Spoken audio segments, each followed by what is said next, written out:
Views and opinions expressed in this production are those of the individual and do not necessarily reflect the official policy or position of Shooters Nation or our sponsors. Information provided on this show is not a replacement for legal counsel or professional training. Listener and viewer discretion is advised. This is especially true on live shows.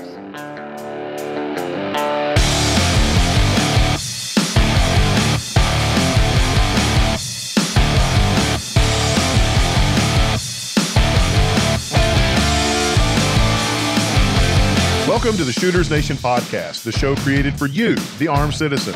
Join our hosts and subject matter experts as we talk about guns and gear, practical training and knowledge, Second Amendment issues, and the firearms culture. Be sure to join us after the show at shootersnation.com and become part of the Shooters Nation.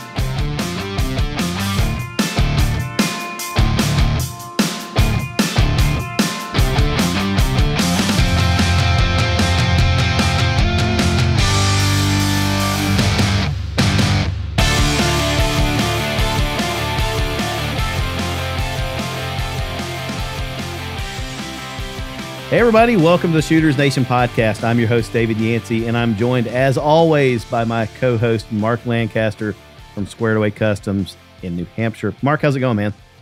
Everything is going fantastic. How about yourself? It's a better week than it was last week. Sure is. It's a better week. Yeah. Had good feedback from last episode, though, so that was fun. Good. Yeah. Absolutely. It's interesting. I know that we kind of switched gears last time, and we just had some fun, hung out with Brad. The reviews from the folks that have emailed in, they really liked it. They definitely are bourbon drinkers, much like the rest of us. And they thought that the format was a lot of fun, just to kind of sit back and do what we did and hang out and talk about guns. So talk about gear. Yeah. Talk about gear, talk about guns. It was fun. Well, so tonight we're actually going to switch gears the other direction. And extremely. Yeah, for sure. Yeah. This is one that came together in the past few days, and I've honestly been chomping at the bit to tell people about it, but I've held off, and I'm the worst at that because normally I'll buy a nice gift for my wife for her birthday or Christmas, and then I like want to tell her what it is, yep. And it's like, so this is kind of like that. So for our audience, I am extremely pleased to introduce on behalf of myself and Mark, Mr. William Aprill from Aprill Risk Consulting. William, welcome to the show, man. I cannot thank you enough for being here. No, thank you guys for having me. I'm very happy to be here. It's going to be a fun one. We've been doing a little bit of research, trying to come up with some questions to ask you tonight to help our audience start on this journey. And if I can, I just kind of want to borrow the subtitle "Unthinkable" because that's a key statement from your material. And I think it kind of crystallizes what we're going to talk about tonight. And hopefully that unthinkable notion starts to open our audience members' minds and get some of that brain fuel that Mark's talked about before flowing. Do you mind if I introduce you to our folks and tell them a little bit about you? Not at all. Either I can do it or you can do it. Well, I'll tell you what. I'll brag about you for a minute. And if I miss anything in there or if I pump it up too much, come back in and correct me. How's that? All righty. Okay. So, folks, William Aprill is a licensed mental health professional with over 15 years of experience across the continuum of care. He presently maintains a private practice and a consultancy specializing in post-traumatic interventions and other disciplines. Not only that, but he's a former deputy sheriff of Orleans Parish, Louisiana Criminal Sheriff's Office and a special deputy with the U.S. Marshal Service in the Eastern District of Louisiana. He's a decorated competitive shooter, and he's taught civilian, law enforcement, and military personnel in various fighting skills since 1990. So you've been at this for a while, William. Yeah, pretty good while. It was no master plan to get here, as I often say. I sort of wandered my way around, especially in that, I went away to college like a lot of folks, and after 3 years, I got kicked out. I often say too much Guinness, not enough mattress. Will get your GPA to the point where they ask you to go away. Right. And I came back home after getting kicked out of school, and I needed a job. And a relative was able to get me a job with the sheriff's office here. So I was a regular old sheriff's deputy working in corrections and court security and then patrol. And I had an incidental contact with a guy who was able to get me on at the Marshal Service as a special deputy, mostly doing prisoner transportation, court security again, and then some seizures and asset forfeitures. Wow. But I was in law enforcement long enough to realize I didn't want to do it as a career. Yeah.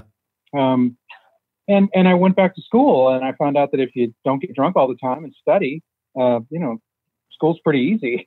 I was really interested in kind of the macro level perspective on people. And so I was, of all things, my first degree is in cultural anthropology. But then I went back to school in first social work and then psychology, and then finally finished up with fellowship training and postgraduate training. And I've been in private practice now for, about 20 years. Worked all over the place, especially the first 10 years of my career, I worked in addictions almost exclusively. Oh, wow. Okay. And when you work with, when you work with drug addicts, you find yourself involved with court systems all the time. I can imagine. Well, I could talk cop, right? I knew the cops and I could talk to the cops, and I just kept finding myself in these weird areas where mental health systems and the legal system overlap, and they overlap quite a bit. And so my practice just sort of shifted into a fair amount of stuff, fair amount of criminal justice system work, including some death penalty cases and things like that. But right now, I like I said, I just have a private practice where I work with folks with still some folks with addiction, but also a lot of folks with PTSD, and then the rest is a general mental health practice. I suspect that our audience members that are familiar with you know you from your consulting group or your consultancy firm, Aprill Risk Consulting. And that is where you present material on violent criminals and their decision-making processes, and you review the defensive incident aftermath and mindset development and defensive preparedness on a local and a national stage. And you've been at Polypalooza. I know that you have presented at the Rangemaster Tactical Conference, if I'm not mistaken, and you also do engagements for other organizations and also just under your own banner. So the folks that have heard you before probably have heard you in one of those venues where they've read some of your writings online. Those that haven't, this is exactly why we wanted Mr. Aprill to come on and talk to us tonight. It's that discussion of violent criminals and what makes them tick and how the rest of polite society interacts with them and encounters them and hopefully survives them. So I guess with that in mind, William, are you cool with us just throwing a bunch of questions at you for the next little bit? And hopefully you can walk us through this and help us and our listeners be a little bit better prepared as they navigate life. Yeah, absolutely. I always say the encounter between, what Dr. Sherman House calls the citizen defender, the good guy, and a violent criminal actor. I would say it's a coin with two sides, and how they overlap is really pretty interesting. It covers a lot of waterfront, so I say let rip. Okay, well, if I have nothing to say about a question, I'll tell you. Okay, fantastic. Well, and just we've got some notes. Mark and I have been brainstorming. We know from experience now, 24 episodes into this, that sometimes we hit on a tangent that is just gold and we want to run with it. So if that happens tonight and you'll tolerate us in our tangents, this will be a very organic conversation. And hopefully it's similar to what a student might encounter, if they were to have some one-on-one conversation with you, or if we were just to hang out and talk over a drink some night and you were to share your experiences and the knowledge that you've gained, I would say hard-earned knowledge with us. First question, this is a bunny question, but it's funny. Mark, one of the feedback things that we got from the audience this week in email was, I would like to know what your guests carry. And I thought, well, that makes sense. We're that's fun. Yeah. We're Shooters Nation. So, and we only occasionally ask that question. So William, do you carry a handgun normally or? That is funny. Yeah. What I always say is if I'm awake, I'm armed. Okay. Just because, you don't get to pick, and if we were any good at picking, we'd all be rich lottery winners.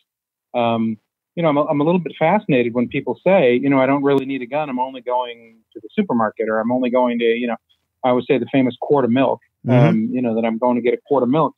Well, I mean, if you had the power to determine that you definitely won't need a gun at the mini mart, well, fantastic. I don't have that power.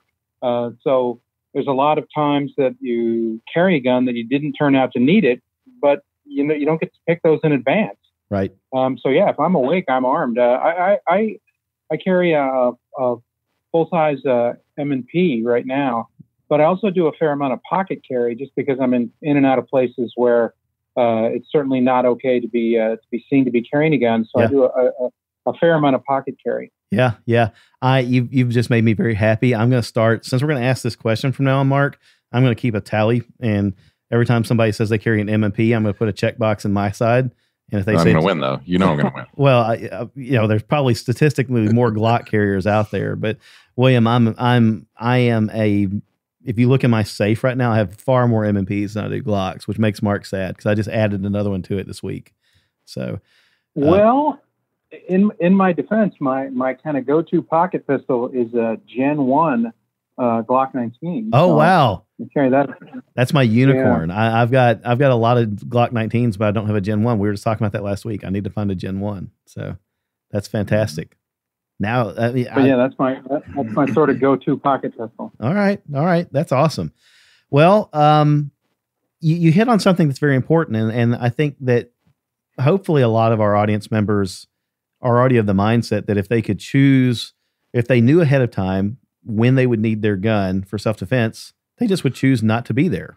And we can't. We're not clairvoyant. We don't know when that might happen any more than we would know when we're going to have a car accident and we'll need our insurance policy. So you've already kind of charted our course for this conversation, and I love it. Let's just say that I come to one of your classes. What could I expect as a new student who's never sat under you before? What could I expect to encounter in one of your classes? A lot of information. What I found is that folks that are willing to take classes on the mindset side of the house, so to speak, are a pretty self-selected group. They would much rather be overwhelmed than bored. And so this was the origins of kind of my flagship course was a 16-hour course for psychiatric residents, for residents in psychiatry on the criminal psychology. And so I took that kind of same amount of information, some extra information, and turned it into an 8-hour course, then turned the 8-hour course into a 4-hour course, then added a whole bunch of other material to get it up to 8 hours. So you can expect to be taking notes pretty much nonstop for 8 to 9 hours, because folks like that want a lot of information and they deserve it. The investment of time and money and travel and all that stuff, they deserve as much information as we can cram into a day. Yeah. What does the typical student look like for you? Is it somebody that's like us, that's just an average citizen that wants to be safer and smarter? Or are you finding people from law enforcement, or is it a mixture? Always a mixture. Some courses are held specifically for law enforcement agencies. And those are 100% law enforcement, but typically I would say about 10% law enforcement, maybe about another 10% military, and then the rest just regular folks. But, the kind of folks that take the class are the kind of folks, as I put it, that have something to lose. They have a life that they like, and they want to make sure they get to keep it. Yeah. Yeah. No, I think I'm reminded of what our mutual friend Tiffany Johnson said a few episodes ago. And she said that we might not all agree, and I'm kind of paraphrasing here, but we might not all agree on the how to carry or the what to carry, but we can all agree that we want to get home at the end of the day. Exactly. And anything that makes that more likely is worth it. Yeah. Now, William, when I've taken some less than square range classes and stuff like that, whether it be a vehicle class or something along those lines, there's always like this moments like, wow, like I always get those moments of like, I never would have thought of that. This is like huge knowledge for me. This is, just a hit home moment that really sinks in and resonates with me. do you tend to have like a typical, comment on your classes that people are realizing when they're after, taking one? I mean, do you get like a similar thing feedback on a regular basis, or is it always different? Or well, a lot, one thing that people will say is, geez, I hope I hope I never have to defend myself against a violent criminal, because once we get through the end of the day talking about the psychological development of violent criminal offenders, people feel a little bit outgunned, so to speak. Mm-hmm. And that's not a helpful message, right? The message shouldn't be that, oh no, it's all over. The message is quite the opposite. Forewarned is forearmed, and that if you spend, quite a bit of time thinking about criminal assault paradigms, right? How is it that bad things unfold? Then you can do things to be ready for that. You can do things to prepare and make it more likely that you will win. Stories of well-prepared, well-equipped people encountering violent criminal offenders are pretty boring stories, because they tend to be rather one-sided, but not one-sided in the way that you would think. I'm often struck by how the regularity with which people that are ready for it lay waste to violent criminal offenders. So the message is, this is the speed of the game, and I have to be ready for the speed of the game, not this is the speed of the game, and I can't ever hope to get ready. Wow. Are you finding that the reason for that is that the criminal actor is expecting easy prey, and that when they hit resistance, armed resistance, prepared resistance, that it just completely screws with their OODA loop? It's more shocking than you can imagine. Okay. You got to remember, the violent criminal actor isn't looking for a fight, isn't looking for a fair fight, certainly isn't looking for sort of an even match, mm-hmm. right? The goal is to get paid. The goal isn't to find the greatest, combative challenge that they can come across. They don't walk around saying, who's the person who looks like they'd put up the most strenuous struggle? Right. It's just the opposite. They're looking and avidly looking for the person who isn't going to resist at all. And can you do something about? Sorry, I thought I remember go ahead. Hearing something that you were mentioning about a character that was in a mall, and he would look at the shoes of the people passing by. Oh, sure, but that was more his selection process. Yeah. So I guess that payment, you said that they're looking to get paid. That payment can come in a variety of formats. It can either be he's looking for material wealth gain, acquiring some sort of money or a thing, or it could be payment. He wants to acquire power from an individual, or to take possession of them if it's a sexual predator or something like that. Am I off base, or is it kind of the equation the same, or what are we looking at there? Well, no, the reward is as specific as ours. If you go out to if you go out to eat, you're generally looking for something in specific. You're not looking for any food that will fit in your face. Mm-hmm. You're looking for something in particular. And violent criminal actors are no different. They're looking for whatever it is that they find gratifying or rewarding or necessary in that time frame. So somebody who's looking for money has a very different motivation than somebody who's looking to sexually subjugate, torture, and kill a pre-teenage child. Right. There's this fantasy notion, the running around that if you just give them what they want, they'll be, that you'll be fine. Well, that presumes that every criminal is property motivated, and that you can tell which ones are property motivated and which ones aren't. Right. Offering someone who doesn't want it all of your property isn't going to stop him from getting what he does want. Right. So there's no way to tell what's gratifying to them in advance.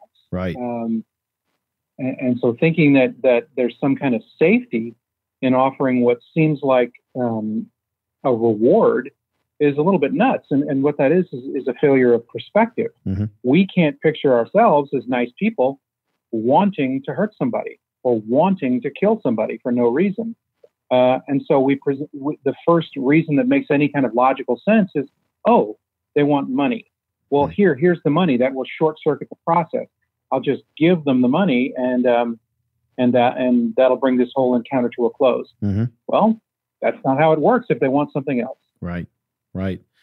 Yeah, I was just thinking it would be nice in a perfect world if, well, first of all, in a perfect world, we wouldn't have these predators roaming the streets trying to take advantage of good people. But in a less than perfect world, if they just had a sign on them that said, "I want your money," or "I'm here to hurt you," or whatever, then you could plot your response based off of what you see in front of you. However, the predator is not going to show his hand that way, or her hand that way. It's you have to make a decision on the spot, right? So what is that on the spot decision? It sounds like what you've just said. It's not to try to offer them what they want. I don't want to beg the question, but is then the proper response to just immediate violence in response to the violence they've presented to you? Well, the time for an active response is earlier than you think. Okay.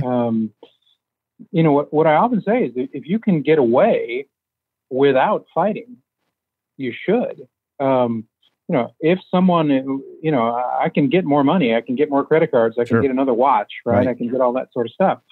But there's also no telling what'll happen if if all sorts of other factors intrude. Yeah. What if we're suddenly being searched? Mm-hmm. If you're carrying a gun and are searched and they find the gun, they're certainly going to take it. Yeah. They may very well presume you're a police officer. And then things have changed quite a bit. So when control has been surrendered right off the bat, you're already fighting against the curve. The decision about whether or not to resist actively is intensely personal. But it's got to be thought out in advance. Yeah. A fight for your life is a come as you are affair, right? Right. Your knowledge, skills, attributes, and tools and decision making are tested. They're not being built on the fly. And so the question about when would you actively intervene is intensely personal, and people giving you advice on it is, I think, a little bit ridiculous. Right. But it's hard to get nice people to think about it in detail. And in class, I frequently pose the scenario thusly, and you guys can think about it yourselves right now. You're at a convenience store, and there's an armed robbery of the convenience store. You're standing in the back of the convenience store by the diet sodas. Would you intervene?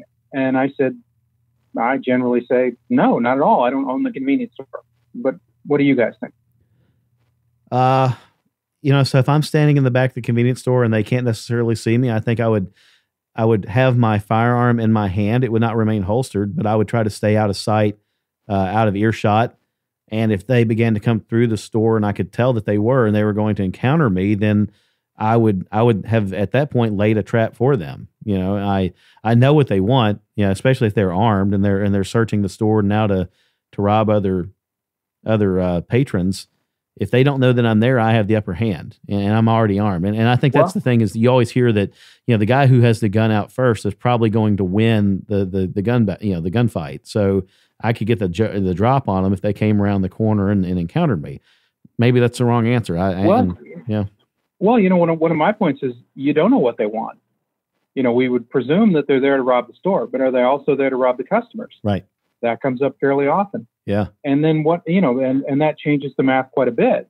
What happens if, what if it turns into a hostage situation? Now, right. A police car rolls up in front of the store, to come in and get a cup of coffee, and there's an armed robbery going on, and suddenly it's turned into a hostage situation. Right. What do we do then?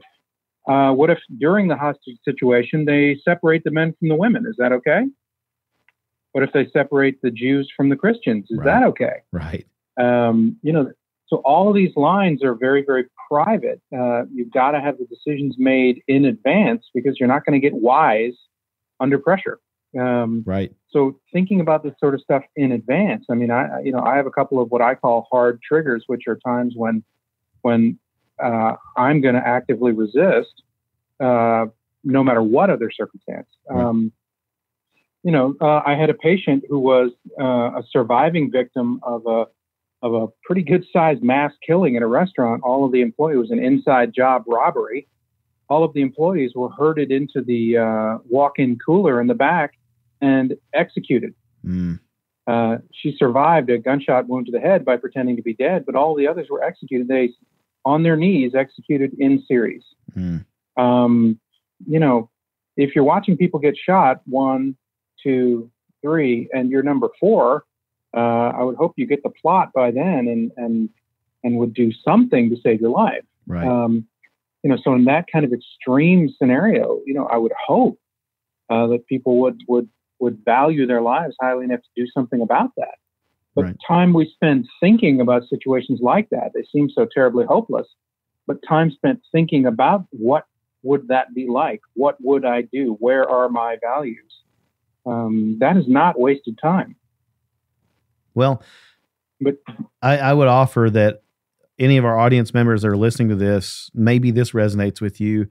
I've heard other subject matter experts say that they have an exercise that they either do with themselves or maybe even with their families, that they just take normal day-to-day life. They go to a store and they look around, they say, okay, let's spot the emergency exits. Let's think about what would happen if this were to occur or that were to occur. And they're constantly wargaming in their head. And if you tell normal people that, they look at you like you're crazy. I can't believe you walk around with that level of paranoia. But if you talk to people that have become, I don't want to, using the term enlightened is probably sounds condescending, and I want to be careful. But their eyes have been opened to the reality and the necessity of these exercises. It sounds to me like maybe what you're saying is that think ahead of time about what you would do in a scenario so that when you get there, you can index that thought and that exercise you've already walked through in your head, and maybe you've got a little bit of a lead start on this. Am I close? Well, the word paranoia gets thrown around all the time. Sure does. Disparagingly. Oh, absolutely. No one ever says you're so paranoid as a compliment. Right. But that word gets thrown around all the time. And it's intriguing because what it really tells me is that someone has decided not to worry about a particular thing. Mm. And therefore anyone who does, there must be something wrong with them. That's not quite how I see it. Thinking that something might happen, that there's a possibility that something might happen, that doesn't meet any definition of paranoia. Right. Presuming that it will, that it's guaranteed to, defining your life by it, well, then you're getting into a little weird territory. Well, Yeah. That's not what I'm talking about. Far from it. Thinking about things that are likely is not wasted time. Strangely enough, there's an excellent resource for finding out what kind of crimes are highly likely in your community. It's called a newspaper. Right. It's an old-fashioned artifact, but they still make them. It has a list of all the crimes that a fair number of the crimes that happened in your community yesterday. Right. Looking at one gives you a good idea on where to begin the process of brainstorming. Yeah, you're right. I asked a coworker the other day. I said, did you hear about the thing on the news? And she said, no, I didn't. I said, really? It was on the news this morning. It was a shooting, and it was in her area.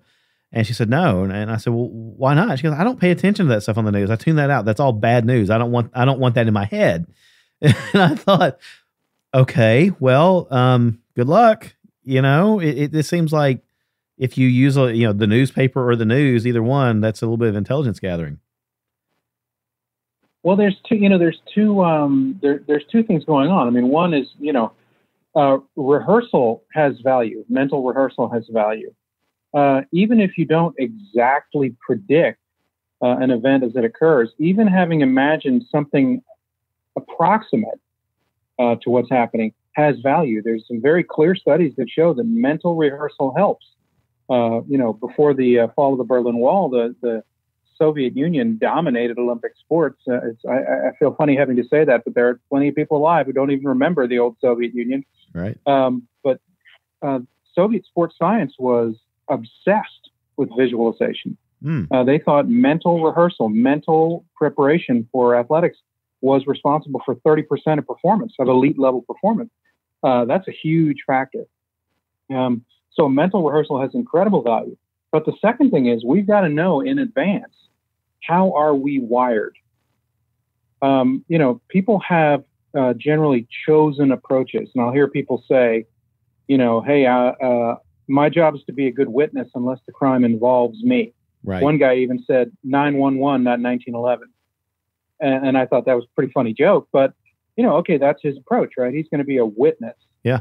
Well, okay, but your mind and body may not agree with that. Right. What I mean is that there are people who find themselves responding. And what's most important is you have to know which kind you are in advance. If you are a high responder, you better be able to punch your weight, because you may think it's a good idea just to watch and take notes, but you may find your feet running toward the gunshots. Right. And that's something we've got to think about. But if you are in your mind a high responder, but in your disposition, in your constitution, you're not, well, you need to know that too.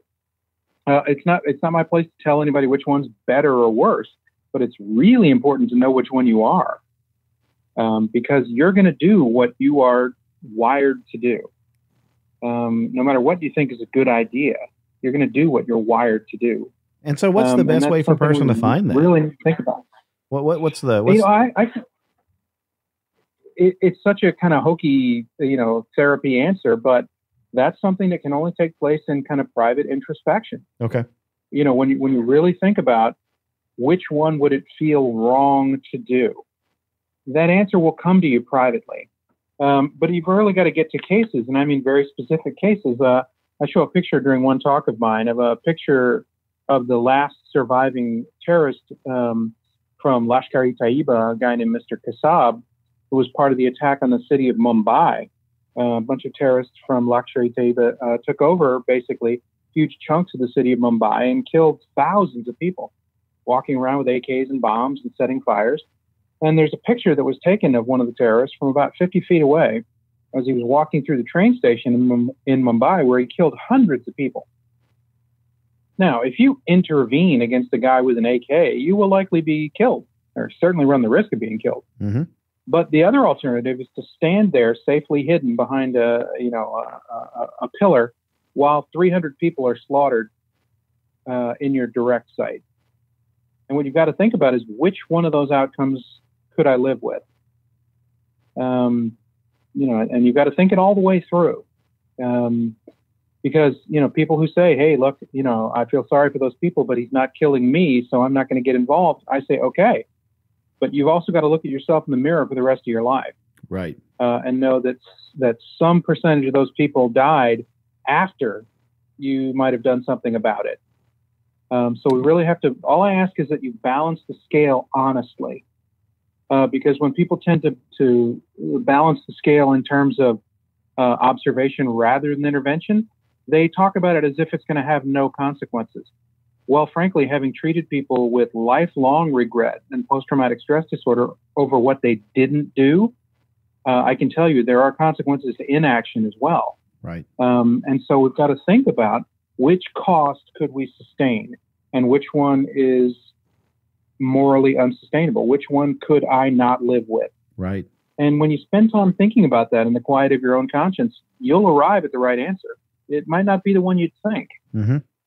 And it's as private and unique to the individual as the individual is themselves. I'll often talk to friends that conceal carry, and what gun are you carrying today or something like that would come up, and it's just like, I didn't carry today, I'm not wearing the right belt or something like that. And for me, I've always thought about it is just like that, right? Like how would I live with myself if there was an instance where I needed my gun that day and I just happened to leave it on the nightstand, and I think about it that way, and that's what makes me carry every day. You know what I mean? Because living with it, I think, would be far worse. Yeah. And, and so that, that's internal math, right? No one else gets a vote on that. But thinking about it is surprisingly hard. And so people tend not to, I guess, hoping that it'll never happen. Well, I've heard it. These kind of crises have a way of popping up on their own timetable and basically asking, "What do you got?" Right. They don't. You don't get advance notice. Hardly anybody calls you up and says, "Tuesday at 2, I'll be trying to kill you in the Walmart parking lot." Right. Right. Yeah. This is what I wanted and I'm so glad that we're here. And this is it's a very heavy conversation, but good rational law-abiding people generally don't think about these things, and that's what was really powerful about your written material that I've read and the material that you've presented on other venues, other podcasts, YouTube videos, things like that, is that you've spent a very large amount of time studying the violent criminal actor, and you have a passion for bringing that back to polite society and peeling the veneer off that all of us enjoy, that thin candy coating of our perfect worlds where none of this bad stuff happens.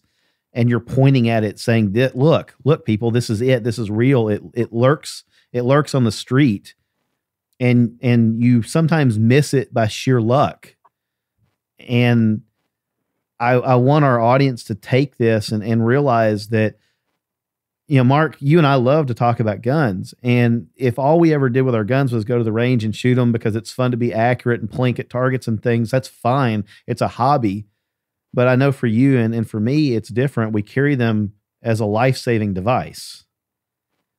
Our own lives and the lives of our family members and our friends, right? But if you're out there listening to this right now and you're one of these people that's an occasional carrier, please listen to what William is saying.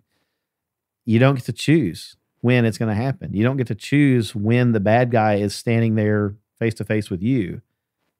But when it happens, all the cards are on the table. So, golly, I've heard before, I don't know who said it, and it probably everybody under the sun has said it, so we've all heard it somewhere, but the decision that you make at that moment, William, you get to live with it for the rest of your life, however long that might be. You might make a decision, like you said, your life is going to end in a few seconds, but you lived those few seconds valiantly with a decision that maybe your family could be proud of. But if you choose the other, you might live another 20 years with regret, and it's up to the individual to decide. Jared Reston talked about that. Jared Reston talked about it in his survival story, where he was lying in the hospital with tubes in his throat and couldn't talk and couldn't anything else, and was writing on a tablet for I think it was his dad or something, wasn't it? And he just said, "Did I act honorably?" And he wanted to know, he wanted his family to know that even if he had died there when that criminal put the gun up to him and started shooting, that he did so with honor, and it wasn't something that they would be ashamed of. That's powerful. Right. Yeah. Because, all I ask is that people weigh the options honestly, meaning that there are pluses and minuses on both sides of an intervention or non-intervention approach, and there are serious costs on both sides. Yeah. And so, but we've got to look at it honestly. What most people do is pick one based really on nothing, and BS your way through it, and then defend it based really on nothing. So I'm not, it's a little strange to me that the resistance that you get when you just start picking at the edges of the decision they've made, because good decisions can take a fair bit of handling. Yeah. Bad decisions are fragile. And so a good decision can take a fair bit of scrutiny and some picking. I often say that a good decision isn't a perfect crystal, like some sort of crystal vase that you have to handle with care. A good decision is like an ice tray. You can twist it and bend it, and it'll spring back into shape. It's robust. And so when people are resistant, my first thought is that they haven't really thought about it at all. Right. And haven't really thought about carrying their decision all the way through. And I say all the time, I don't care what you choose. All I care is that it be what we call authentic. Yeah. That it express who you actually are and how you're actually wired. Because otherwise, you'll pay the price. people that do things that are inauthentic, that are not representational of who they truly are, come to regret it no matter what the outcome is. That's powerful. And so, yeah, we've got to, get authentic. I hate to keep circling back to sort of my areas of interest, but people often describe Sigmund Freud, right, as this incredibly rigid thinker. He was the father of psychoanalysis and all that, but he was this incredibly rigid doctrinaire guy, and that's just not the case. One of Freud's most famous lines is Freud said that the job of psychoanalysis is not to change people, but to put them in alignment with how they are. If you're in alignment with how you really are, there's no friction. There's no wasted thought, no wasted, and for our purposes, there's no wasted time. There's no static. There's no noise in the signal to noise ratio, right? There's just you and what you think is important, and then the technical skill to carry that out. Yeah. Well, and I don't mean to have painted a picture of standing and fighting is the only noble course. Just a scenario: a single mom who is the only caregiver and provider for a small child might choose, I have to hide. I have to make it out of here alive because that child depends on me. And that's a defensible position. And she wouldn't have to look people in the eye with shame. She can proudly say, I made the decision I did because here's my reason. And that's what you're saying is that scrutiny, if it can hold up to the twisting and the tearing and the pulling and the critical gaze of society that wants to armchair quarterback the thing, then you've been successful and you chose right for you. But if I were to choose that and I couldn't defend it and everybody said, but David, you were there with a gun and the guy was out of ammo and you could have, or he was reloading and you could have made all the difference in the world, but you hesitated and you hid, congrats, you're alive, but 20 more people died. I could say, well, but I wanted to make out there alive and I would have to live with that. And so for me, that answer is different. For the single mom, it's something else. So, oh my gosh, there's so many dimensions to this. Does this happen every time people talk to you? Do they just kind of sit there and just sigh and think, oh my God, it's fun. I often say, if you're miserable, my work here is done. Yeah, no, I like it. You're challenging us. This is good. The time to do it, like I said, is, doing it on the fly and doing it in public is really not very productive. Right. We can hash it out a little bit, but frankly, this is a topic that can really only be gotten to the bottom of privately with a lot of introspection, and openness to what you might find inside your own head. We're nowhere near as confident as we'd like to think we are, even about what we believe. And so, thinking quite a bit about, well, hold on a second, what would I do? Right. And getting very specific, getting right down to cases. I mean, let's, this is a not that unreasonable case example, because it happened in I want to say New Zealand. Members of ISIS take over a cafe, and they start talking about separating the Jews, Christians, and Muslims, and then executing, the Jews first and then the Christians. Mm-hmm. Would you let that happen if you were a Muslim, say? Would you let let's say you're a Muslim carrying, would you let ISIS members execute Christians and Jews right in front of you? Right. I would certainly hope not. Right. Would you, I don't know, if you were in a bank that was taken over and turned into a hostage situation, would you, allow the separation of people by gender? Right. We want to take the women in the vault and rape them. Are you going to be okay with that? Because you'd have to live with yourself for not attempting to resist. Right. There's a downside to that too. Yeah. And so thinking about these very specific cases, very tough cases, but realistic cases that have actually happened.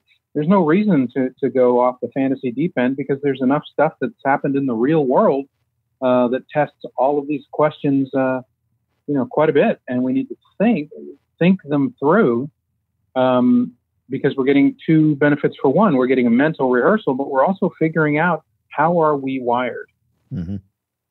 Yeah. No, I think, it's not too far in our distant past, but You had the on 9/11, you had Flight 93, where the passengers had that decision: do we let this happen or do we do something, knowing that we might die? And all evidence points towards very brave individuals saying, "I can't live with that," and the famous "Let's roll." So, but knowing that we've got to walk it through to its logical conclusion that we will likely die in this attempt. Yeah. Right. If you enter into it with your hopes based on the incredibly unlikely outcome of success, you're not really making an honest and authentic choice. I mean, you've got to walk it through all the way. Right. Could I live with this, with not intervening? Right. And would it be an authentic expression of my existence if I were to die in the attempt to do this thing that I think is right? Those are the questions that we can only answer inside our own heads. And it takes a good while to get there, and a fair amount of effort. And the effort itself can be kind of uncomfortable. Wow. I've heard it said, there are some fates worse than death. And I think that's exactly what we're talking about here. William, It's hard to believe that we're already at our midpoint. What do we got? Question 2 of we're on of question. 20 here? Yeah. Question 2 or something like that. This is fantastic. I know that I'm going to get to the end of this and I'll offer now, we've got to have you back. This is incredible. And this is, I think, maybe one of the most useful episodes that we've done yet, as far as helping our listeners be prepared mentally. We've talked about a lot of gear and training and things like that, but this is the mind game of it. This is the mental aspect of it. And, wow. Okay. So William, are you okay? We'll take a break here. It'll be a good opportunity for us to just take care of the basics, and we'll powwow while the audience listens to a lovely commercial, and then we'll come back. And the second half, we'll get into maybe a little bit about more on what it's like being an instructor in your role, dealing with the polite society people that are having their minds opened to this thing. And we got some other questions. Golly, I don't know. Mark, we got a ton of questions. We're not going to get to half of these. Folks, stick around with us, and we'll be back here in just a few minutes with Mr. William Aprill of Aprill Risk Consulting.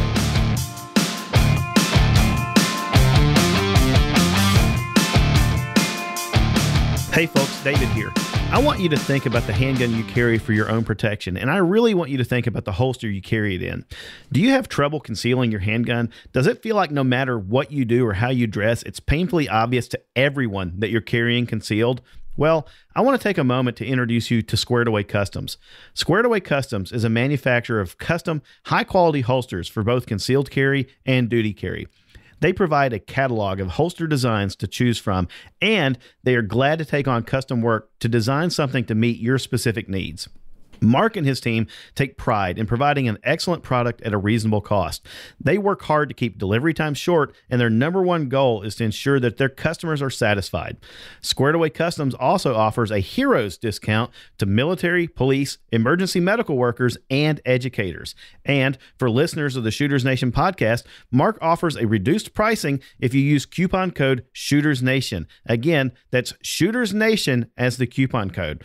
So, before you strap that cheap floppy store-bought holster on again, head over to squaredawaycustoms.com and treat yourself and your carry gun to something more worthy of the challenge.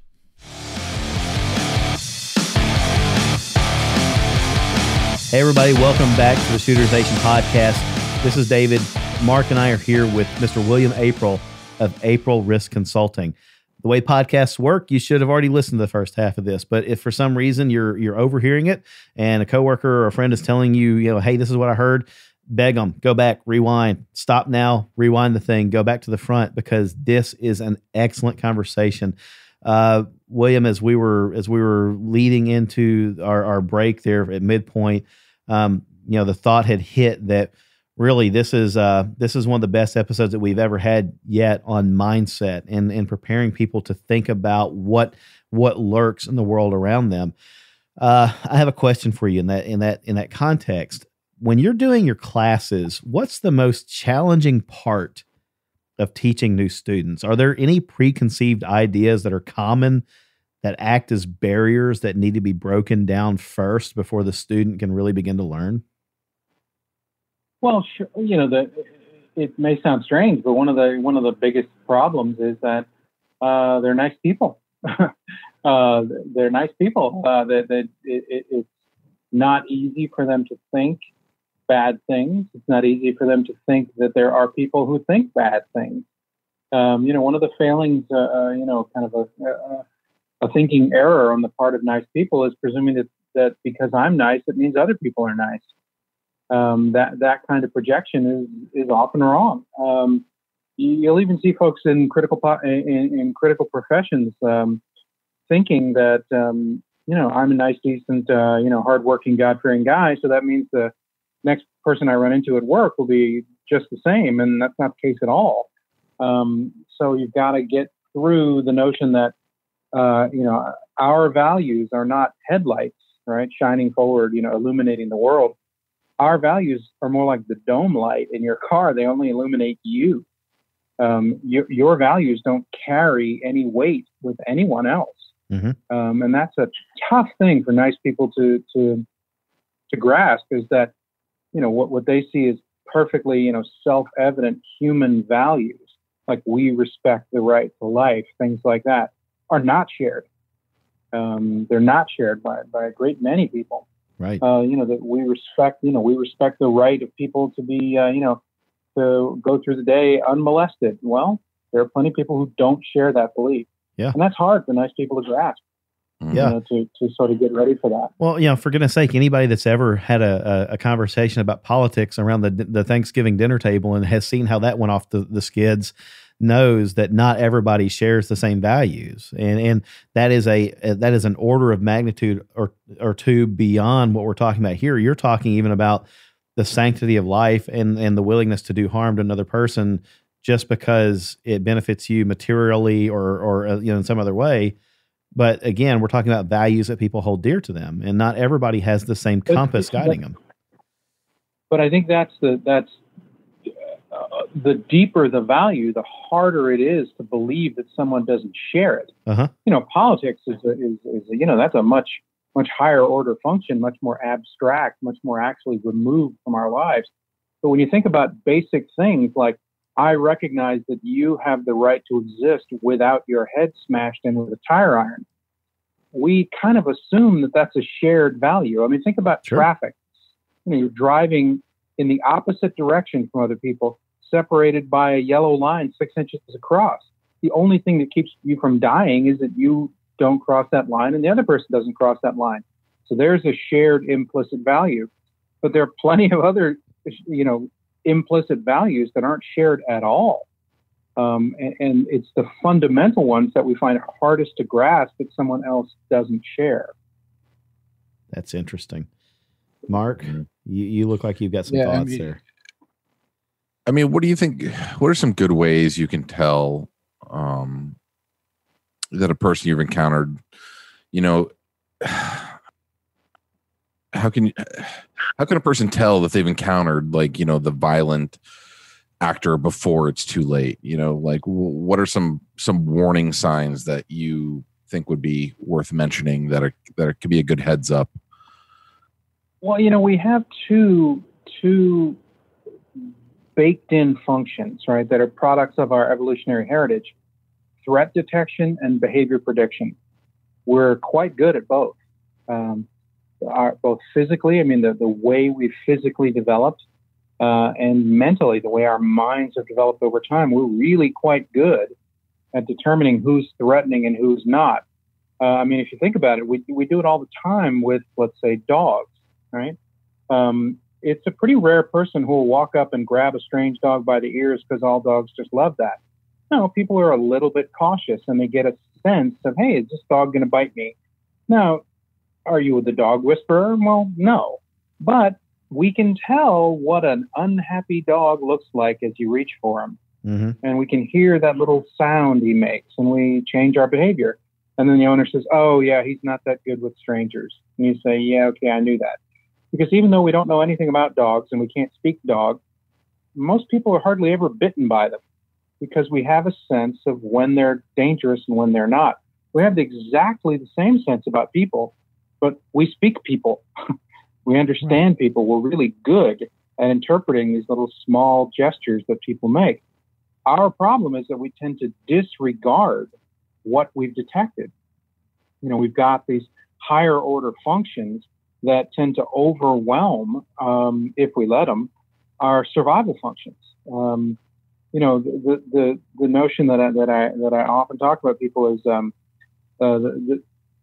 just about every awful story has one word in it, and that word is but. Because you can hear awful stories of victimization, and a great many of them sound like this: I knew there was something wrong, but I kept walking in anyway. Yeah. He made me a little bit uncomfortable, but he was so-and-so's good friend. Yeah. Right? I always like to say, when you hear the word but, nothing good's coming out of it. Yeah. Yeah. So, that what that means is I detected some kind of anomaly.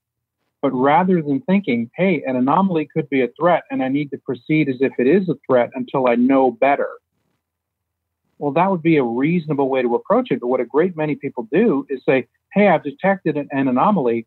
Now, what way can I think about it in order to convince myself that it's not an anomaly? Yeah.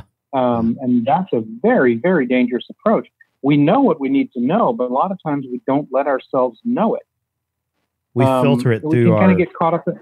Well, we tend to filter those things through our own little perfect worlds. And Mark, we talked about this with Jason Demo about the person that you encounter on the street that you feel like there's something wrong, that maybe you need to avoid this person or that circumstance, and you don't listen to your gut because you process it through the world that you know, which rationally says it's all right. Nothing bad's going to happen. And then bad things happen. And later, if you survive it, you're telling the police, I noticed this, but I ignored it. And yeah. The bad stories, often, they often have in them that element of where the threat was successfully identified. Yeah. And yet I didn't change my behavior. I'm pretty active on Instagram, and I try to do 5 to 7 posts a week on Instagram about things that I think are interesting. And I posted a video that was so interesting that I actually did 3-part little unpacking of it. And it's an ATM footage from South Florida of a murder. And in the footage, you can clearly see the victim identify the threat approaching from behind. He glances to the side and then double takes because he actually detected someone moving toward him in a threatening way. Right. And yet he never changes his behavior. He stands right there at the ATM and carries on with the transaction until the man standing there with the gun robs him. Yeah. So he learned what he needed to learn in time to save his life, but he couldn't change his behavior. He didn't take what I call those behavioral off-ramps. He just kept driving.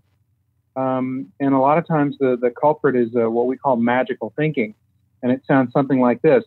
Well, maybe if I just keep acting normal, he'll act normal. Mm. Well, I was about to ask because I think I saw that series and it didn't end well for that individual at all. So no, he wound up getting murdered. But right. The reason he got murdered is because he didn't process the information he had gathered. Yeah. Now, why didn't he? We'll never know. Right. But magical thinking is not a bad bet.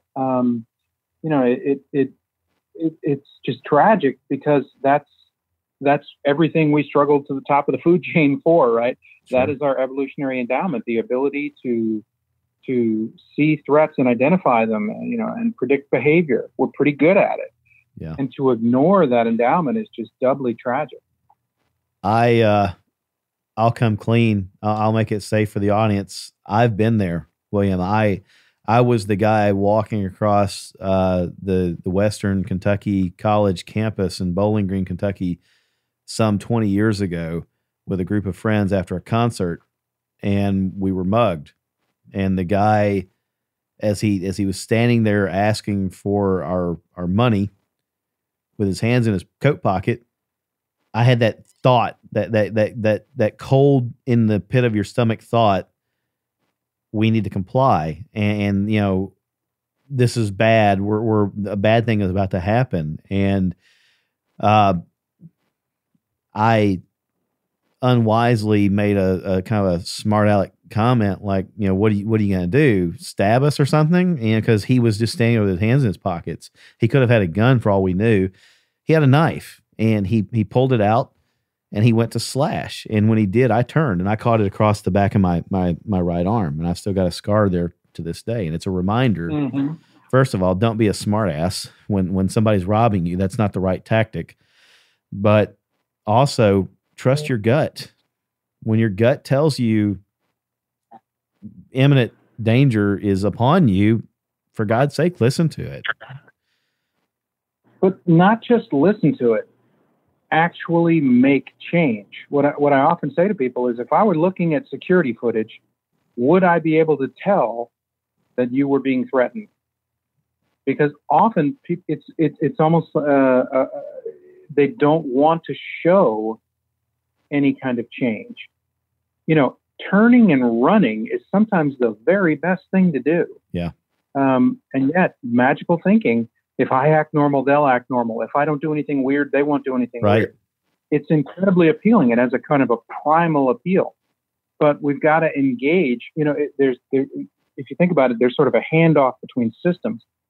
They're very primitive systems whose job it is to detect threats, but then hand off the driving, so to speak, to our higher level cognitive functions that will do something that actually changes my circumstance. Yeah. Turning and running. You know, in that tragic video, that South Florida video, when he first identified the bad guy, if he had taken the 5 steps to his car and gotten in it and put it in drive, well, let's take the most benign scenario. Right. He gets in his car, abandoning the transaction, and a perfectly puzzled stranger then walks up to the ATM and makes the perfectly normal transaction he was going to make, and he wanders away going, what was wrong with that dude? Right. Well, so what? What did that cost him? It cost him the couple of minutes it takes to drive around the block and maybe a little embarrassment. Right.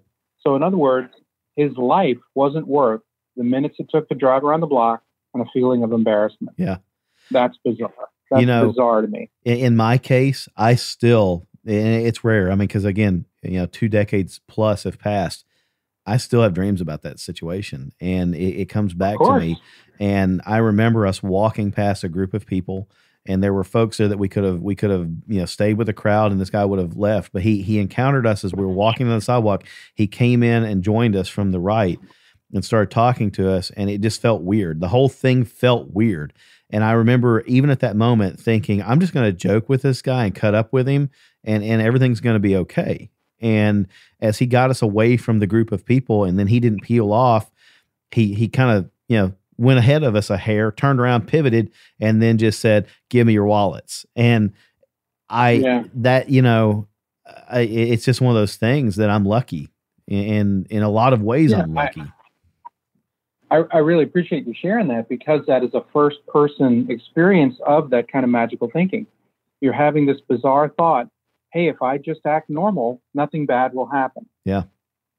And we know it's crazy. Yeah. And yet it has a kind of primal appeal. Oh, as an 18-year-old kid, I knew it was stupid then. I knew it was stupid to try to think that this guy would, we can just cut up and laugh, and he's not up to any, any malice, but it was obvious. He was shifty. His eyes were everywhere. He's watching all over everything. He was very nervous. It was weird. He's asking us weird questions, so yeah. Yeah. And if you had to boil that story down, it would sound something like this. I knew something was wrong, but. Yeah. Yeah, I did. Absolutely. And that's, like I said, when you think about a but, there's nothing good coming out of it. That's right. But, I try and approach it from a bunch of different ways to get people to think about it. And I try and use some of the kind of, rhetoric of sort of daily life, where there's smoke, there's fire. No, but where there's smoke, there's smoke. Mm-hmm. If you were sitting in your living room and it filled with smoke, you wouldn't say, I don't see any fire yet. Right. You would start acting much, much more quickly. when your senses are, your senses that are designed to do that, designed to detect threats, when they send the message up, hey, something's wrong here, to ignore it is just madness. I mean, but people will say, oh, I don't know if it was anything or not. Well, I don't know if it was anything, but I know it's not nothing, because I didn't evolve to detect nothing. Yeah. I evolved to detect threats. And we all did, and we're really good at it. We don't have the genes of losers. Right. We have the genes of genetic winners. And if we let ourselves get killed, we're sort of dishonoring all of that. Right. That's right. So you've done this detection, William, and you're at the point, and you've made the decision, like, you need to move forward, and you need to, whether it's disarm or let's say disarm this violent encounter. Can you walk us through what you would suggest? Well, a couple things. First off, disarming someone is meaning taking a knife or a gun. And for this context, let's talk about a gun. Taking a gun away from somebody is a damn dangerous thing to do. There is no way to dress that up. It is a dangerous thing to do. You are literally taking your life in your hands. And so the only reason we should do it is we've reached moral certainty with the judgment that we'll be killed even if we comply. And that's surprisingly common. We, from the, normal, ordinary, rational person point of view, we think, well, goodness, why would a bad guy ever kill someone who has complied? Why would they kill a 7-Eleven clerk who's given them the money? For all kinds of reasons. There are 3-time loser laws, and somebody with a lot of felony convictions doesn't want to do life in prison, and it's easier not to have a witness than it is to leave one. But so the only decision that would drive attempted disarming is the decision that you are as certain as you can be that you'll be killed even if you comply. And at that point, as far as I'm concerned, you have nothing to lose. And so then we've crossed what I call a hard trigger, and everybody's hard triggers are going to be different. I have a couple, but everybody's got to think about their own. I will not be searched at gunpoint because if they find the gun, they may very well presume I'm a cop and kill me. I will not be transported at gunpoint. The place you're being taken to has a funny nickname. We call it the crime scene. You're being transported to be killed. It's a great nickname. It's a great nickname. I think people need to keep that in mind. Yeah. Yeah. And I will not kneel down at gunpoint. And that's no kind of, Mel Gibson, Braveheart, freedom approach. Kneeling down is a prelude to execution, and I'm not going to help you kill me. Right. So when those three things come up, my hard trigger has been tripped, and I stop thinking about if and start thinking about when and how. But there are plenty of other hard triggers. I don't have any kids, but would you tolerate being separated from your kids in a hostage situation? Right. There are a lot of people who wouldn't. That's a hard trigger. Yeah. Would you tolerate being separated from a spouse? A spouse you like. That's an important distinction. My wife listens to this podcast. I would not tolerate that for my wife. That's right. Clearly, you would not tolerate it. Not looking at it as an opportunity to upgrade. That would be way too cynical. That's right. But those are hard triggers. Yeah. And when a hard trigger is crossed, like I said, you stop thinking about if and start thinking about when, and how. And when and how, I think there's a very simple three-part test. I am not wedded to any given technique. What I do in terms of disarming now is very different from what I first started doing over, almost 30 years ago now. And it's very straightforward. Any technique that you feel good about, meaning that speaks to you, that you can do readily, as long as it passes 3 tests, I'm good with it, right? And those tests are, 1, does it safe the muzzle? The first and most important step of any disarming attempt is to get out of the way of the muzzle, because that's the fiery death part. That's where the bullets live. That's right. And every moment that you're exposed to the muzzle, you are 3/4 of an inch and 5 pounds away from being dead. So any technique that requires that you spend time in front of the muzzle to do some snappy, twisty, really cool technique fails. The most important thing is to get the gun off your body and get your body off the gun. Yeah. Right? That's the first and most important thing. The second, does it let me attack my attacker? Right? I may have to do enough damage to that person in order to get the gun, rather than relying on a really snappy leverage technique. So does it let me attack my attacker? And I'm in a ruthless attack, nothing defensive about it. I often say, people ask me, how hard do you think you should hit somebody? And I often say, I don't know. How hard was he planning on shooting you? Right. He was probably planning on shooting you pretty hard. Yeah. And then the third thing is, does it let me control the weapon and create distance? Well, techniques that send the weapon skittering across the floor are less than optimal, because you might wind up having to fight for it again. A colleague of your attacker might very well pick the gun up, and then you get the same problem again. So those three things, right? How quickly does it let me safe the muzzle? Does it let me attack my attacker? And does it let me control the weapon and create distance? Yeah. If a technique passes those tests, I don't care what it is. So, it's a very strange thing. When you start talking about disarming, people will say, you demonstrate a technique, and people will say, well, that's ridiculous. I wouldn't do that. I would do this. My brother-in-law, Larry, showed it to me, and he learned it from a Secret Service agent. Right. Okay, show me what you got. I'm not wedded to mine. I'm not. If yours speak to you and they follow my 3 rules, where do I sign? That's all I ask. Right. Is that you don't undertake the process unless you have moral certainty that you'll be killed even if you comply, and that the technique get the muzzle off you and get you off the muzzle very quickly, that the technique allow you to attack your attacker ruthlessly, right, and then it lets you control the weapon and create distance. Right. And if you do those things, I'm good with it. Oh my. William, I keep going back to, and as you were walking us through that, I don't know why this is sticking on my head, but you mentioned it earlier in the episode, that one of the things that you have to consider is what happens if it turns into a situation where they're searching your person and they find your gun, and that is a trigger. That would have to be a trigger. And I hope that our audience takes that into consideration and for a moment pause and think, where do you carry your gun? Where do you carry your wallet? In the course of producing your wallet to a mugger, are they going to see your gun? Are you going to expose the gun? For certain people, this is why appendix carries make sense. For other people that can't do that, for whatever variety of reasons, it's not uncomfortable, it's not practical, it's not possible, what have you.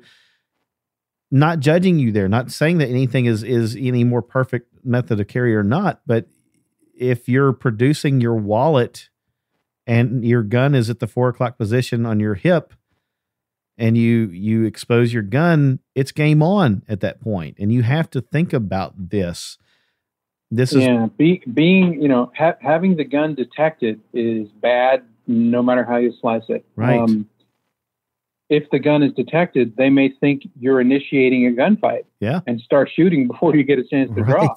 If the gun is detected, they may think you're a cop, and we can't have a cop surviving this crime. The other thing is they may just want the gun.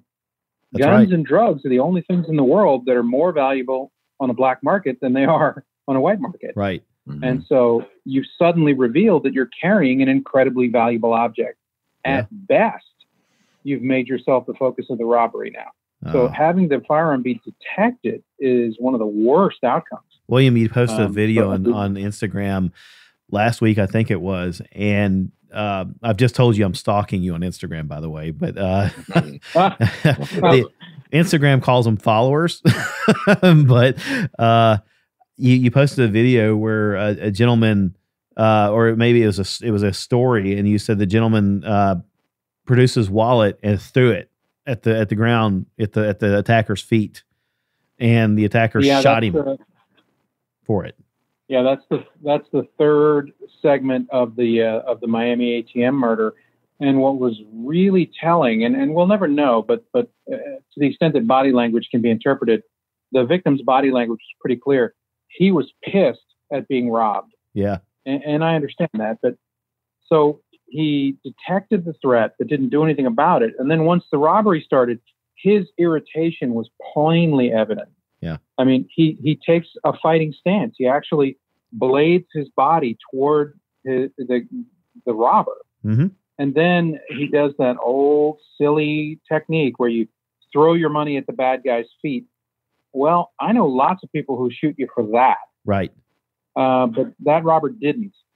And then he made a really badly thought through decision to try and take the gun, but he was too far away. And he wound up getting shot and killed. So, I mean, this is not victim blaming, but we do have to be honest about when the victim does contribute to the sum total of the outcome. Right. There were a lot of off ramps. There were a lot of off ramps that would have changed that outcome, and he didn't take them. And that's a real tragedy. I mean, think of his family. You know, he's now lost to them forever, and it didn't have to turn out that way. No, and you hit a point. It's definitely not victim blaming, but the best that we can do is to take this terrible, tragic situation and learn from it. And I've heard so many people say, if I'm robbed, I'm just going to take my wallet, I'm going to throw it at the ground or drop it at the ground, and that'll buy me some time to produce my gun. And it did not in that guy's case. And we have video proof that did not pan out for that guy at all. And that's not to say that that's not a good tactic. It's just you need to think through this stuff. Exactly like you've said, think through it, because what you do, you're going to have to live with that decision. Every decision you make in that encounter, you have to live with it for the rest of your life. Your life may be measured in seconds if you choose poorly. You know, the worst, I often say the first time you think this true should not be at midnight on the corner of State and Main. Right. We need to think tonight about the future. Right. Because that mental rehearsal is priceless. Yeah. I mean, you'll literally be begging for it then. So we need to start doing it now. 5 minutes a day is all I ask. Literally 5 minutes a day. Yeah. You don't even have to buy the paper. Go on the website of your local paper. Right. And find a crime that's in any way relevant to your life. Right. Man robs dry cleaners with shotgun. Okay. I go to the dry cleaners. What would I do? And imagine in as much detail as you can muster. All right. What might happen? Where might I be standing? What would it look like? What might I be presented with? What might I do? Right? What if he starts executing the clerks, even the nice ones? Right? What would I do? Right? If you war game that for 5 minutes a day, you're infinitely better off than just saying, when it happens, I'll figure it out. Yeah. Your brain fuel can come from Claude the news. Werner, yeah, I don't know if any of y'all know Claude Werner, the tactical professor. I follow him as very well. much somebody who's, very much somebody who's done some deep thinking on this. And I met him when he was the head instructor at the Rogers Shooting School. And Claude had a great line. Well, he has a bunch of great lines, but one of them that's always stuck with me is, "I'll figure it out when I get there" is not a plan. Yeah. Yeah. And truer words have never been spoken, right? Yeah. If you had the chance, right? If at midnight on the corner of State and Main and a life-threatening event takes place, you'd love me to hit the pause button and let you rewind in time to the night before and think this through. Right. Well, we have that opportunity. We have that opportunity right now to think through tomorrow. That's right. At the corner of State and Main. The alternative is, think back to high school or college. You'll study when the teacher or the professor pops the quiz. No, you won't. It's too late then. Yeah, you should have studied before that. Yeah, I wish I could remember who said it, but somebody once said, "Life is the cruelest teacher because it hands out the grades and then tells you there was a test." Oh, that's good. That is so good. I wish I remembered who said it. Write that one down. So thinking about this sort of stuff is not wasted. I mean, far from wasted time. Mental rehearsal is good for performance, but also it helps create what I call a parking spot in your head for things that might happen, situations that I might be presented with. And it helps us think through our beliefs about those, our beliefs of what we think is morally objectionable and what's not. Yeah. So that was the genesis of the course. Unthinkable was I was doing a little talk and somebody said, yeah, this is just the stuff that I don't want to think about. Right. And I started thinking, wow, that's what we need to do, is we need to do a course that has people think about things they don't want to think about.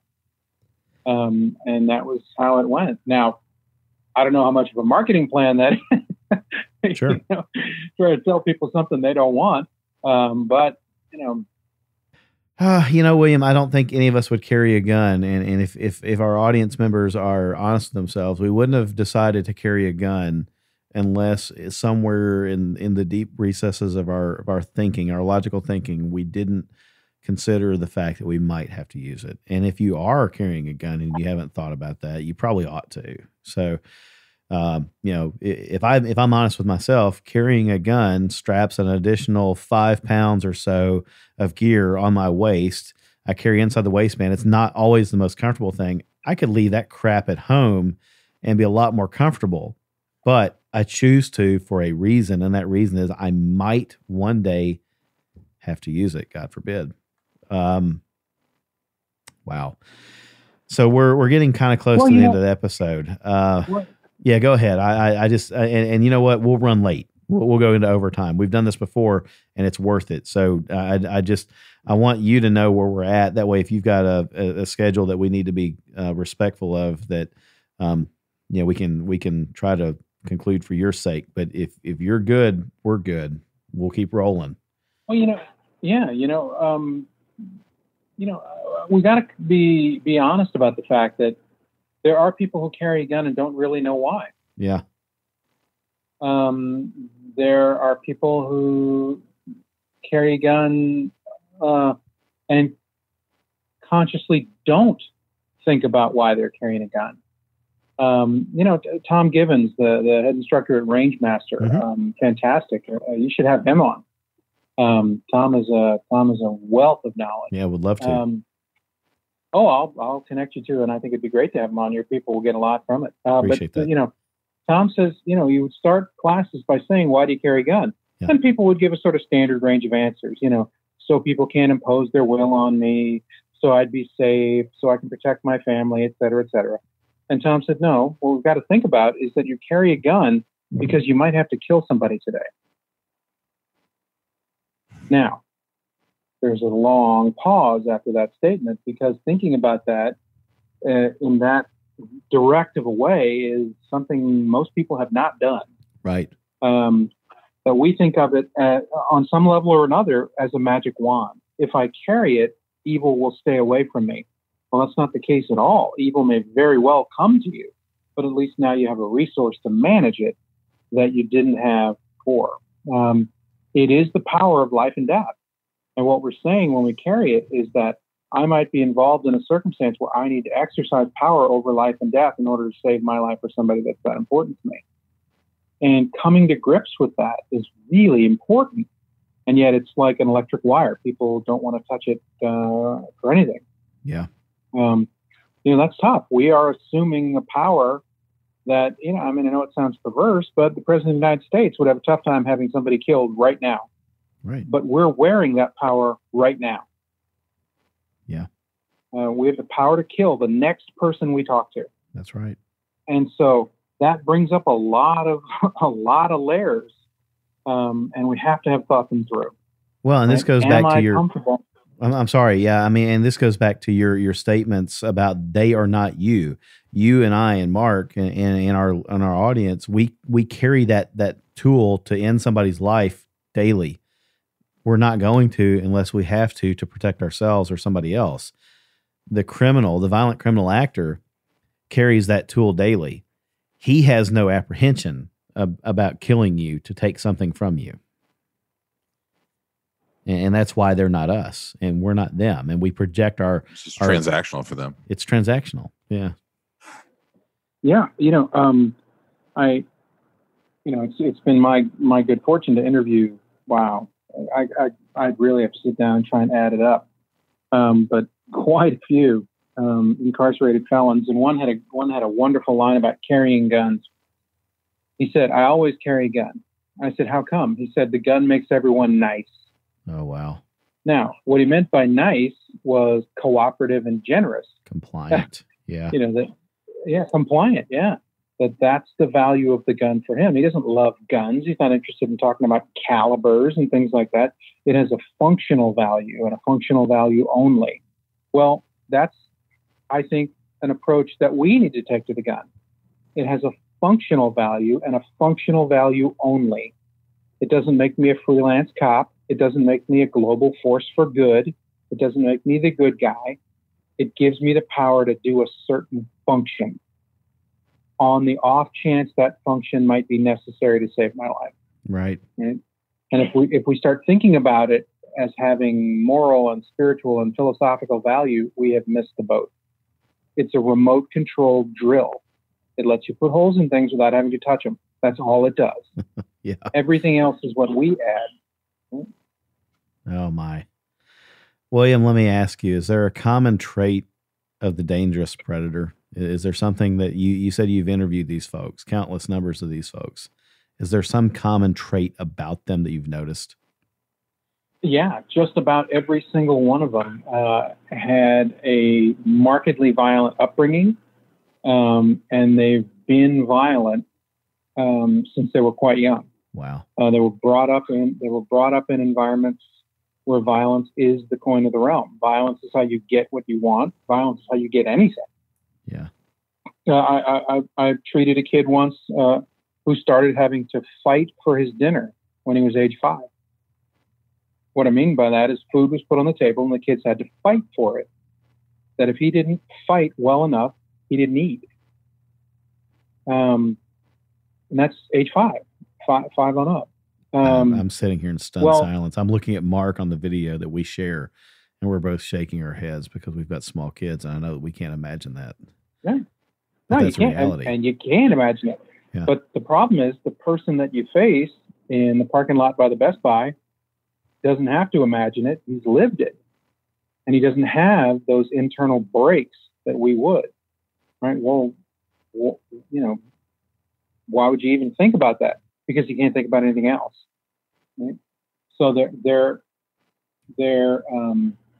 upbringing is so formative.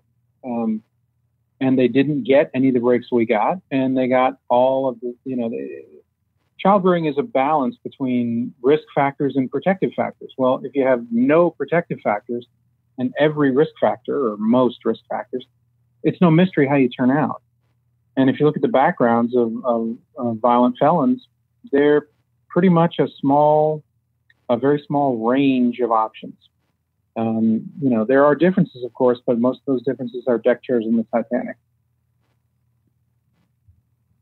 I'm thinking about Varg Freeborn's book, Violence of Mind, and I have so much respect for the man because he's lived it. He's turned the corner, and now he's trying to prepare and protect people from exactly what you're describing, and he walks through it, and God bless him. The guy survived. He's a success story in the fact that he's still here to share this knowledge with other people. And he's even said, I'm doing this for a very short period of time. And once I'm done getting my message out, I'm done, because I've had violence in so much of my life. I'm done with it. One of these days it'd be fantastic to have him here. I just don't want to waste his time without, by asking him questions that he's already answered somewhere else. But for our audience, if you want a glimpse into what William's talking about, look it up. It's a fantastic book. Listen to his podcast. Listen to the interviews that he's done on Practically Tactical and other podcasts. He walks through this. William, let me flip the coin for you. What about the most successful survivor? Is there a common trait of the survivor that you've encountered, the most successful people that are able to put that behind them and have good lives after a violent incident? Yeah. Oh, the most important to me is that they process quickly. If you think about what we like to call thrivers, right? People who thrive in critical incidents, they process very, very quickly. There isn't a whole lot of, I can't believe this is happening. They get very, very quickly into, this is happening and it's happening right now, and then very quickly transition from the parts of the brain and the parts of the mind that manage threat detection, and transition to the parts of the mind and the brain that process solutions, problem solving. Those are two completely different functions. And they manage that transition very, very well. Thrivers tend not to dither, as John Farnham says, and they get right about the business of surviving. They can be shocked and caught unawares, just like any of us can, but they recover from that shock very, very quickly, and they start doing adaptive things, productive things, things that will save their lives almost right away. If you look at people who die because of panic, basically, what's happening is that the shock of the event, the onset of the event, pushes their function below what we call the shock threshold. Right, their function is depressed to the point that they can't function. They can't make changes. They can't take actions that would save their lives, and they can't get back above that shock threshold and start functioning until it's too late. You'll see it sometimes in aftermath footage of bombing. There's some incredible shock threshold evidence in the footage of the Moscow train station bombing. There are people just standing there. A bomb has gone off, and they don't run. It's just overwhelmed them, right? They are so overwhelmed. It's not the overwhelming. That can happen to any of us. We all have a shock threshold. But it's how quickly can you recover from it, right, and regain function. And one of the ways you can do that is with mental rehearsal. When this happens, I will. When this happens, I will. When this happens, I will. That kind of programming can have an effect. Just like failure drills with a pistol. Yeah, absolutely. You can make it more likely that you'll do the adaptive thing if you've drilled it, even if that drilling is only mental. So important. William, we're kind of drawing to the conclusion of our episode, and we do want to be respectful of your time. I've got one other question for you that I know Mark does, and then we want to do some closing conversation. I guess I don't want to put you on the spot, but this is kind of important to me. I've been through some things in my life and some pretty bad things that I hope that nobody else ever has to go through. And I know how it worked for me, but this is very interesting to me when I hear other people answer it. So you've seen some of the absolute worst and most heinous things that people are capable of. How do you personally keep from just writing people off as a species? What gives you hope or encouragement for humanity? Oh, well, I don't think you can work in, I don't think you can work in the mental health space without a kind of fundamental optimism. But your optimism gets informed quite early in your career, or you don't stay in the game. You start off thinking you can save everyone, the world included. And what you wind up with is, I'm going to do my best. I'm going to apply my skills diligently to save who can be saved, within the span of my influence. And so that's the goal. And doing that brings all the satisfaction I need. In dealing with folks whose behavior is just sort of shocking and who may even be irredeemable, then it's a question of what can I get from them that someone else might benefit from. Sure, some of the stuff is shocking, truly shocking, and I don't ever try to pretend that I'm not shocked or horrified by it. But there's benefit there, and if we can look past the revulsion, we can harvest that benefit and use it for other people. And the only thing good to come out of it would be if someone else is able to prevent another iteration of the horror story that a felon is telling me. And so there's a lot of value in that. I hope that makes sense. It does. No, it really does. Mark, would you had something that you wanted to wrap up with yourself?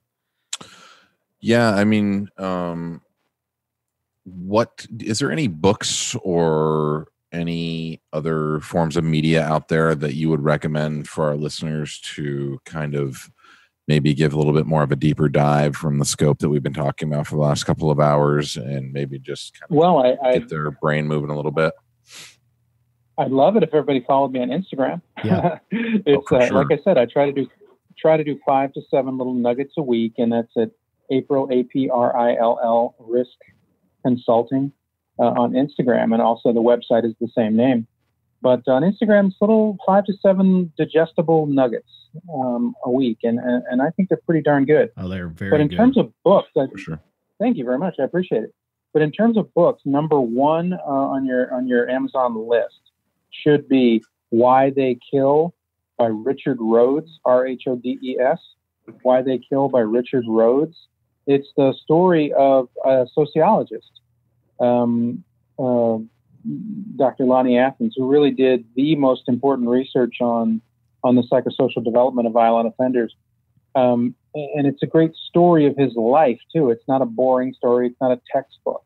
It covers his theories very well, but the story of his life and how he came from a violent and abusive background to being an expert on homicide offenders is worth the read.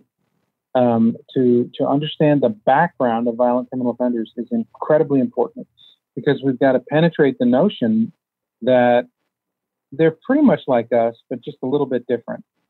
They're not like us. They're fundamentally different. And those differences are important, and we need to grasp them. And Why They Kill really does a wonderful job at that. And it's downright cheap, $10-12. Well, I definitely would encourage our audience to go follow you on not on Facebook. Well, you're there too, but on Instagram. I've been following you there for a while. The information you provide is invaluable. And I just want to take a moment and thank you for journeying into the darkness and bringing these lessons learned back for the rest of us. I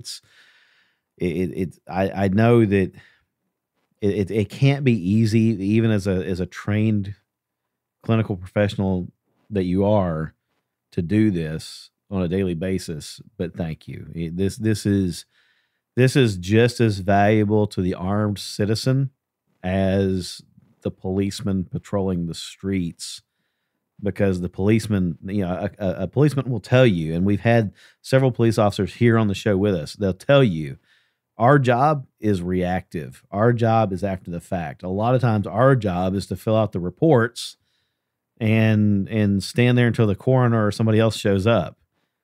What you're doing, William, is before that. And hopefully it prepares people, to avoid this or to deal with it. So thank you for doing that. You're doing I really appreciate it. Thanks to you guys for having me on. Even though I would think that my friendship with Tiffany Johnson would have excluded me. Well, she's probably one of Mark's favorite people, considering that she carries not one but 2 Glocks, and Glock that the Glock is the way to Mark's heart. So at less than 1,000 feet per second. So yeah, I live a charmed life, and I think Mark would agree that he does as well, that we've been very privileged to encounter a lot of really great people inside of not only just the firearms industry, but just also inside of the what I would call the personal defense industry. And that encompasses a lot of things, and it means a lot of things to a lot of different people. But for me, it means encountering people like you and like Tiffany and like all of our SMEs that we've had on here so far. I think I started episode 1 by saying I'm nobody special. I'm a guy with a microphone and an internet connection and a little bit of knowledge of how to bring people together and hopefully ask some good questions. The real magic happens on the other side of the mic, and that's where people like you sit. So thank you. It has been, I can tell you right now, this has been overwhelming for me, because I'm going to think about this for the rest of the week. And I hope that our audience does too. Mark, I don't know. What do you think, man? It's just another, just hitting home with me again, just to the thinking about, how much this type of training is so much more relevant than even the handgun training that I do, I did 100 hours or so last year of pistol and rifle training. Yeah. And I feel like I wish I had 100 hours of this type of training. You know what I mean? Yeah, like I wish I had 1,000 hours of this. diving. Right. Yeah. And in medical, the same thing. And it really is, it's really eye opening, and I just really hope the listeners think about it too, and open your eyes and open your ears and pick up whatever knowledge you can and think about it and put yourself in these situations. Like William said, just put yourself in these situations enough. And I think that you will lead yourself to your own answers. It's not, you're not going to find it in a book, but you're going to find your own. Right. Right. Well, William, I'm sorry. Go ahead.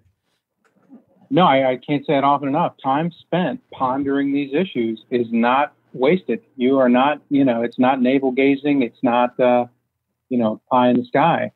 The only way to get through a lot of these is through introspection. Yeah, it is. I can promise you, when I watch the morning news during my morning workout, I'm going to look for these violent criminal actors in the news, and I'm going to spend some time thinking about it. That's my commitment to myself, to my family, to you, and to our listeners. And I hope that our listeners will join me in that. You're not weird if you do it. You're not paranoid if you do it. You're preparing yourself. And it's the same as strapping on a gun. It's the same as taking a class. It's spend the time doing what William has said. Invest it. The time may come when all the chips are down and you have to draw on the decisions that you've made in advance. And oh my gosh, we've got to have you back.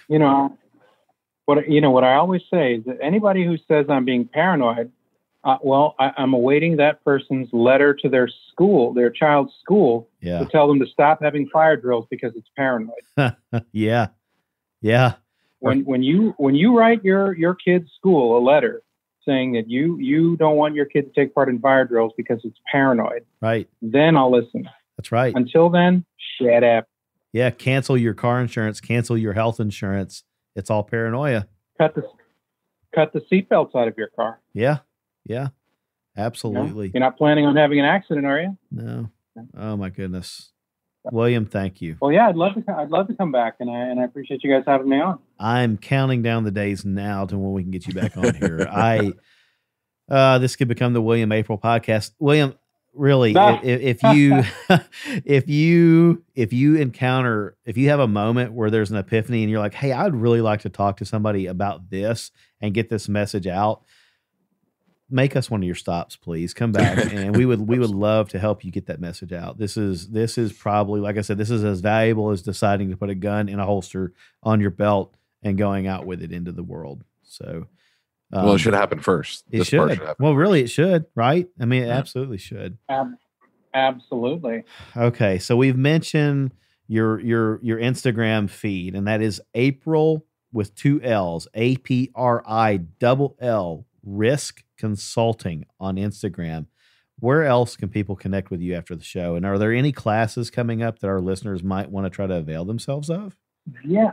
The website is by the same name, Aprill, APRILL, riskconsulting.com. And there's a calendar on it that's being built right now. We've got a bunch of classes coming up, and we'll have those dates up very soon. Awesome. Folks, please do it. Please get in to do this. If this whet your appetite at all, don't hesitate. Don't second guess it. Do this. This will be good. You need to connect with William. You need to sit with him for a class. I'm looking forward more than ever to doing that. Hopefully things pan out and I can attend the Rangemaster Conference in 2019 and I get to spend some time with you. If nothing else, William, I just want to shake your hand and thank you for this in person. First drinks are on me, man. This is fantastic. Thanks again. I do appreciate it. Yeah, absolutely. Mark, what about you? How do folks connect with you after the show? As always, you can reach me at info@squaredawaycustoms.com. And don't forget Shooters Nation coupon code at squaredawaycustoms.com if you need any Kydex, holster gear, mag carriers, all that sorts of things. Save some money. Happy to help you out. Yeah, I mean, Brad was talking last episode about the Tango mag carrier and how awesome that thing is. I'm looking forward to that. I need to tack on one of those to one of my upcoming orders with you guys. So, and we're a small shop. We keep it. I keep the guys pretty close to chest. You know what I mean? We're making a plastic product that conceals a deadly weapon. So I don't just trust anybody to make it. So our lead times are a little bit long at times, and we totally get that. You talked about that last time. I tell you what, I'm going to say this to the listeners. I've bought Kydex holsters that were delivered in a week, and they sucked. They were not near as good as the stuff that you guys produce. So you wait for quality. I know that sounds cliche and trite, but when you wait for it, you're going to get something that, this stuff's rugged. You're going to hand it down to your kids. It's good stuff. Yeah. Well, where I was going with that is the Tango is officially a quick ship item as of today. Okay. Awesome. So as long as you order before Wednesday, it ships on Friday, and it's a universal IWB, OWB, any double stack 9 or 40, and then we have single stack options as well. Yeah. And they work really great. So. Yeah. I mean, you're cranking out good stuff up there, and I know it's worth waiting for. I see this all the time on Instagram. Yeah, I see other holster manufacturers doing what you guys are doing, trying to produce quality gear, and they're encountering the same thing. People are whining about it, and to them I say, buy a Serpa. If you're just crazy, you got to have it right now. Whatever. You're not going to get the same quality. You wait for something good like this, you're in good shape. I sound angry about that. I'm really not. Yeah, I don't know why you're so angry. I don't know. Why am I angry about that? Maybe it's because I see the just, I don't know. Never mind. Forget it. Whatever. I don't think the whiners are listening to our show, but if they are, stop whining. Wait for it. It's worth it. Yep. So info@squaredawaycustoms.com, or visit the website if you have any questions. And that's all for me. William, thank you. I got a ton out of this, and as always, I look forward to hearing more from you. Thanks very much. I really do appreciate it. Yep. So special thanks to our patrons who directly support the show and make future episodes possible. If that's you, awesome. Appreciate it. If it's not you, why not? You can head over to shootersnation.com and look for the donate button, and you can help make future shows like this one possible.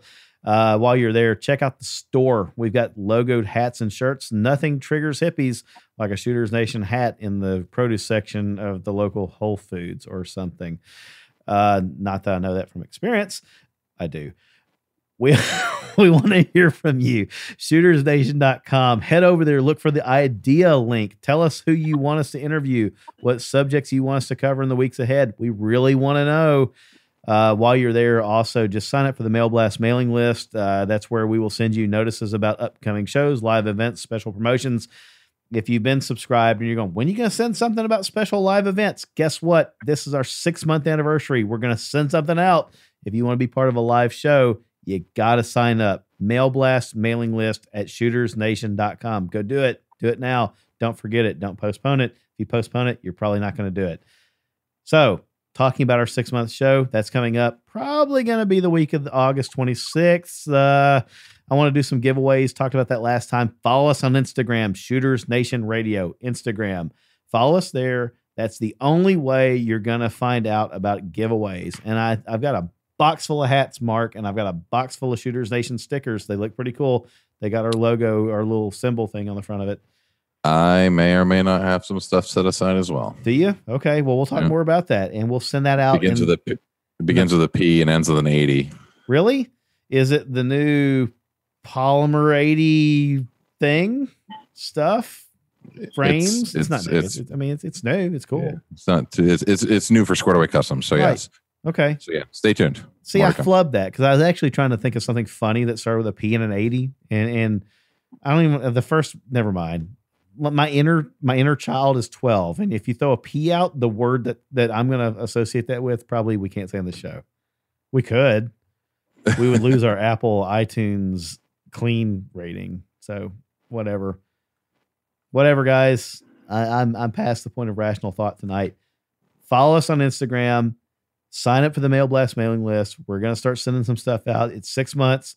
Mark and I have been together for 6 months. eHarmony success story.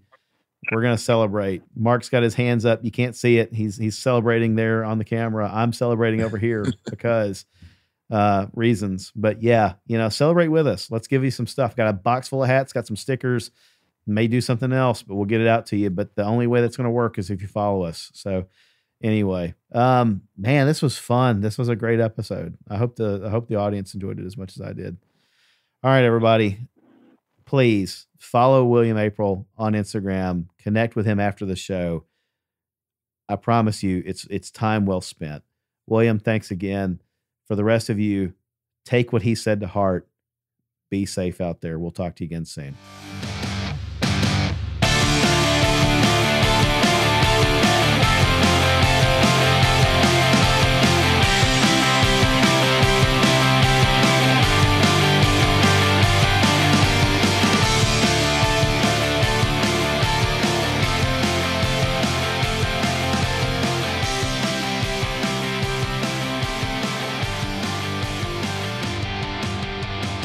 The preceding segment was a production of the Shooters Nation podcast. Visit us online at shootersnation.com.